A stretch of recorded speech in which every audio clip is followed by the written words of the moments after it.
Allô, bonjour à tous, bonjour à toutes, n'est-ce pas? Bonsoir selon vos positions. Alors, je vous fais ce petit direct-là assez rapidement, n'est-ce pas? Pour vous faire écouter un peu la réaction de nos journalistes, de nos avocats sur le plateau télé de NCI, n'est-ce pas? Je vais vous faire écouter la vidéo et puis après, je vais vous donner mon point de vue par rapport à ça. Merci, on écoute ensemble la vidéo. C'est parti. Merci de nous avoir rejoints. Quel est votre avis sur cette question qui a tant suscité beaucoup de commentaires et sur les réseaux sociaux et dans la vie de tous les jours? On écoute. D'un côté, il y en a qui estiment que les Africains, bien qu'ils soient hors CEDEAO, ne devraient pas payer plus cher que des Européens, notamment des Français. Alors moi, j'avoue ma finitude sur cette question. C'est la réponse du résident parce que professeur Dion. Je pense qu'en principe, ça ne devrait pas être un problème. Malheureusement, c'en est un. Écoutez. C'est une question d'abord de souveraineté. Écoutez très bien. Deuxièmement, j'ai le sentiment qu'on demande un peu trop à la Côte d'Ivoire quand même. Exactement. Comment? Parce que ce qui vient d'être dit tout à l'heure, le flux migratoire, la sociologie même de la Côte d'Ivoire, la tradition d'hospitalité de la Côte d'Ivoire. Vous voyez, ça me fait penser à cette image-là que j'ai lue chez Amadou Ampateba. Ce vieillard qui a un fardeau qu'il n'arrive pas à porter, il va dans la forêt, il ajoute sur le fardeau, il s'assure bien qu'il ne peut pas le porter, il va encore, il s'y rajoute. C'est des conséquences. Exactement. La Côte d'Ivoire a déjà fait beaucoup en termes d'intégration. La Côte d'Ivoire a reçu beaucoup. Mais on ne peut pas encore demander à la Côte d'Ivoire de ne pas établir des cartes de résidents. Et même quand on en établit, de revoir les coûts, les prix. Je pars du principe qu'aucun gouvernement sérieux ne peut s'auto-saborder. Donc, pause. Alors, je vous fais écouter, je vous fais revivre cela pour que la majorité des étrangers qui se plaignent, qui s'excitent sur la carte de séjour en Côte d'Ivoire, comprennent que les Ivoiriens dans leur entièreté, n'est-ce pas, sont pour cette carte de séjour. Les Ivoiriens dans leur entièreté sont une fois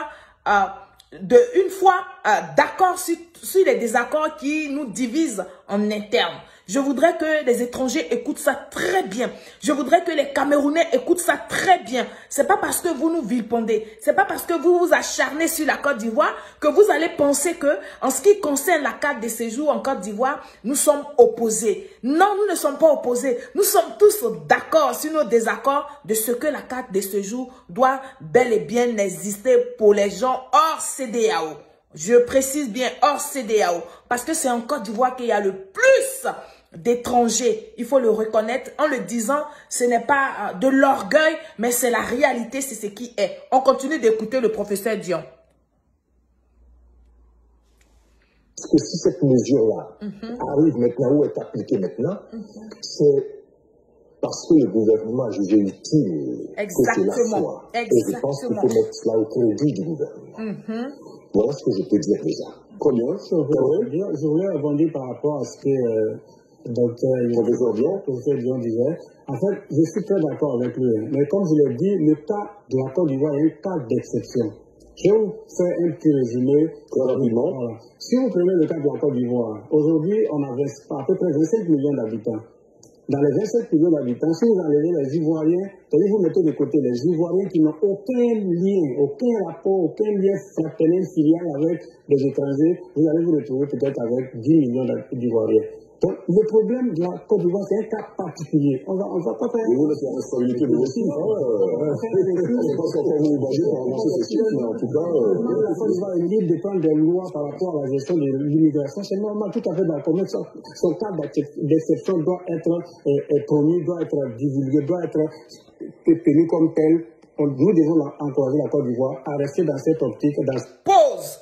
Alors, voici le frère journaliste burkinabé qui donne son point de vue par rapport à la question et qui fait croire à l'opinion nationale et internationale qu'en Côte d'Ivoire, il y a très peu d'Ivoiriens, source pure d'Ivoiriens, et qu'en Côte d'Ivoire, nous serions métissés. Ça n'engage que lui. Mais une chose est sûre, que nous soyons métissés ou pas, que nous soyons Ivoiriens de source, que nous soyons Ivoiriens de père ou de mère ivoiriens, nous tous, nous sommes d'accord que la carte de séjour-là, elle va bel et bien exister pour pour tous ceux qui sont hors CEDEAO. Je dis ça, quand je dis ça, je répète, j'insiste, parce que les gens se tuent à donner une explication qui n'est pas la nôtre, nous, Ivoiriens.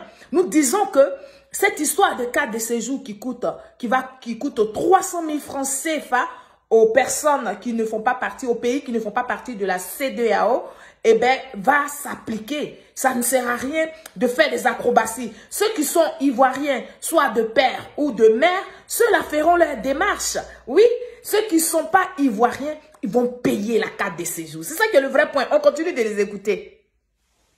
Qui est une exception mondiale qu'on doit pouvoir apprécier. Ok, au-delà de l'aspect technique qui a été brillamment évoqué, Landry Kyo, qui donne son point de vue. On ne peut pas non plus s'affranchir du contexte et de la dimension politique. Écoutez, très bien, peuple de Côte d'Ivoire. Vous avez des personnes qui entrent la polémique sur les réseaux sociaux, c'est bien à des fins politiques. Vous savez, on se sert, comme voisin disait, on se sert d'un contexte particulier, à l'effet d'inquiéter les populations et envenimer ou pourrir des relations diplomatiques avec certains pays. C'est aussi simple que ça. La Côte d'Ivoire, c'est un nombre très important de ressortissants du Mali, du Burkina Faso et de la Guinée. Techniquement parlant, cette mesure ne les concerne pas puisque leurs pays sont encore membres de la CEDEAO. Exactement. Landry qui oppose. Exactement. Le Mali, la Guinée, le Burkina Faso ne sont pas concernés par cette mesure parce que pour l'heure, ces trois pays putschistes-là font partie malheureusement de la CEDEAO. Et donc, je ne comprends pas pourquoi ce sont les Camerounais qui sont, eux, en dehors de la CEDEAO, qui s'excitent le plus. Normalement, ceux qui devraient s'exciter, ceux qui devraient faire attention à cette mesure, mais ce sont les Maliens, les Burkinabés et les Guinéens qui veulent sortir de la CEDEAO et aller se fédérer. Oui, c'est à ceux-là que ça va être aussi appliqué désormais s'ils ne font pas partie de la CEDEAO. On va laisser Landry Kyo continuer, n'est-ce pas, son point de vue, son analyse, et puis nous allons avancer. Et dans la projection, on se dit, attention, il projette d'en sortir. Il n'y a même pas une semaine, il faisait une déclaration de ce genre. Par voie de conséquence, cette mesure-là, ramenée au bout du jour, pourrait concerner ces millions de personnes-là qui, du coup, dans leur quotidien, vont se sentir inquiétés. Je tiens à rassurer les uns et les autres. Deux choses. La première des choses, c'est que au-delà des tensions qui existent entre nos pays frères frontaliers, qui sont le Burkina, le Mali, la Guinée et la CEDEAO, jusqu'à présent, ils sont membres de la CEDEAO et il n'y a aucune confrontation à ce niveau-là. Deuxième chose, ça veut dire que quand bien même dans l'hypothèse qu'ils sortiraient de la CEDEAO, ils seraient concernés par cette mesure-là, mais dire que la Côte d'Ivoire a une tradition diplomatique et qui essaie de pouvoir entretenir des relations intelligentes, apaisées avec ces pays frontaliers. Et la possibilité pour un État comme le nôtre de négocier de manière bilatérale cette question-là va forcément entrer en ligne de compte parce qu'on a une diplomatie intelligente. Donc même si on avait dans l'hypothèse que ces pays sortaient de la CEDEAO, nous avons une diplomatie, nous avons des responsables, nous avons un gouvernement qui ira vers ces structures-là et de gouvernement à gouvernement. Nous aurons donc à négocier de sorte à ce que les relations fraternelles, historiques et économiques qui lient nos pays et qui sont déterminés par la présence de ces ressortissants-là puissent aider les uns les autres à conserver des relations assez très bien parfaites. Alors, docteur Bangali Ngoran, on a parlé effectivement du timing. Gabriel Yamba rappelait à souhait que certains y voient une mesure justement pour répondre justement à cet esprit de fédération dans les esprits de certains Ouest-Africains. Pour vous? Oui, c'est le timing. Le timing. C'est M. Bangali, docteur Bangali, qui donne à son tour son point de vue. On l'écoute. C'est bon parce que si vous avez suivi l'actualité par les années passées, On a dit ici que cette mesure-là existait depuis 2002. Elle a été relancée en 2017 et réactivée dans la forme de cadre biométrique en 2017. Mais à toutes ces différentes échéances-là, il n'y a pas eu cette levée de bouclier-là. Parce qu'à cette occasion, ça n'a pas coïncidé avec ce genre de crise-là. Aujourd'hui, mais je vais quand même dire un mot sur un aspect que j'ai oublié d'aborder tout à l'heure quand j'ai pris la parole. Concernant l'exploitation, on a tous d'accord d'Ivoire de vouloir faire une exploitation économique des ressortissants étrangers sur son territoire. Il est vrai qu'au niveau de l'Afrique, pas seulement que de la sous-région, la Côte d'Ivoire est le premier pays en Afrique qui reçoit les flux migratoires. Et c'est une exception parce que c'est le seul pays en Afrique qui officiellement détient sur son territoire près de 25% des ressortissants étrangers. Mais la Côte d'Ivoire ne fait pas une exploitation économique de cette présence massive pour la simple raison que la carte des résidents dont nous parlons ne concerne que les ressortissants hors CEDEAO qui ne représentent à peine que 25% de ce contingent-là. 75% des ressortissants étrangers sont des ressortissants CEDEAO. Et la Côte d'Ivoire... Pause. Cette réponse de Dr Bangali répond directement à M. Kone Katina qui dit que la Côte d'Ivoire instaure la carte de séjour à 300 000 francs CFA parce que la Côte d'Ivoire a ses caisses vides, parce que la Côte d'Ivoire est devenue pauvre. Oui, c'est vraiment une réponse à M. Kone Katina pour dire que M. Kone Katina n'a vraiment rien à dire. Mais on va y revenir ce soir. Tout à l'heure, je vais ouvrir le micro aux Ivoiriens, aux Ivoiriennes par rapport aux propos de Kone Katina et de Stéphane Kipré pour que vous puissiez vous exprimer. Et puis, nous allons lancer l'alerte parce que c'est ce qui est important.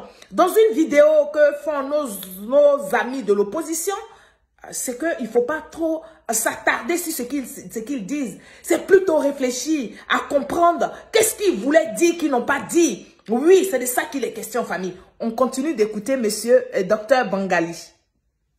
Je pense que la Côte d'Ivoire avait la latitude de violer ses engagements vis-à-vis de la CEDEAO. Parce qu'il y a des pays à l'intérieur de la zone CEDEAO qui ne respectent pas leurs engagements. Par exemple, on prend le cas du Ghana. Au Ghana, que vous soyez ressortissant CEDEAO ou OCDEAO, vous payez la carte d'identité d'étranger qui coûte $120. Vous payez en plus le permis de résidence qui coûte $500 et en plus vous payez des frais médicaux de $120. Le total fait $740, c'est-à-dire 453 000. Et chaque année, vous devez renouveler, que ce soit la carte d'identité des résidents étrangers, vous devez la renouveler chaque année à $60.